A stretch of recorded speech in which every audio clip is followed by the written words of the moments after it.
Red. It's the colour of danger, of love, and bulls don't like it very much. But do you see the same red that I see? It's an intriguing question, but is there an answer? Is red always red? Light is made of electromagnetic waves which travel through space as packets of energy we call photons. Some photons extend over very long distances, others are very short, and we use different parts of this spectrum for different things. The longest visible photons we call red, but how do we know if red looks the same to everyone? The answer is in how our bodies turn photons into colour. Everything you ever see is due to a massive network of neurons in your eyes and your brain. Neurons are simply cells with special communications hardware, axons and dendrites. Axons carry electrical pulses from the cell's body to where they connect with dendrites. The pulses cause neurotransmitters to be released from the axon, which cross the tiny gap and are detected by receptors on the dendrite's surface. Now, neurons are very excitable cells. Different neurotransmitters will either excite or inhibit their activity. When a neuron is excited, it will send pulses down its axon. If it is inhibited, and so not excited enough to pulse, it won't do much, and this is basically how the brain works. It's 86 billion neurons making 1,000,000 billion connections. So let's begin at the beginning. Each of your eyes is home to several million light-sensitive neurons called cones. In the dark, cones are very active, constantly releasing inhibitory neurotransmitters, putting bipolar cells to sleep.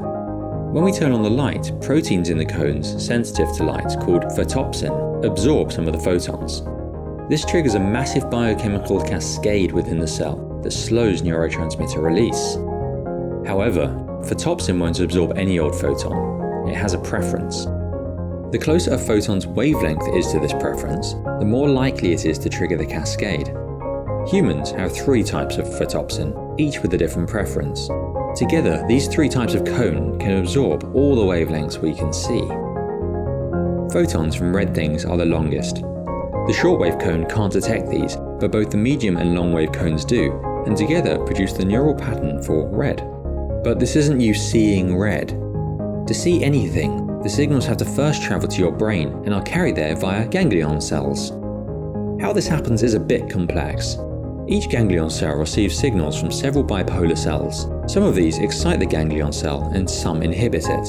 These simple inputs are carried to the brain not individually, but as the ratio of inhibitory to excitatory inputs. We call this ingenious mechanism opponency processing, and is why the colour of objects appears not to change despite changing light throughout the day. But we digress. So the signals from the eye travel to the visual areas at the back of the brain, exciting neurons in the first visual area, V1. From V1, they pass through V2, then V4, then onwards to the inferior temporal cortex where objects are recognized. But how do our brains recognize a car or your cat? Put very simply, if each time you look at your cat, the same group of neurons become excited, we say those neurons recognize your cat. How the brain does this so accurately and at such speed is an active area of study for neuroscience, and is beyond the scope of this video, but this is essentially how our brain makes sense of what we see.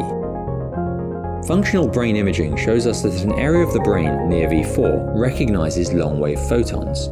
These neurons don't hold up a red flag inside your head, or flick a switch for you to see red. They don't do anything special except become excited, and these cells being excited actually is you seeing red. So, is red always red? Red is, put simply, the conscious experience of an electromagnetic wavelength we then name. It is caused by the same neural mechanisms in all of us, in response to long-wave photons detected by our eyes. It is complicated, but it's not magic. Variations in the composition of cones in our eyes and the exact wiring of our brains may cause very slight variations in color perception, but unless you are colorblind where your cones prefer slightly different photons, then yes, because of the way our bodies process light, red really is red.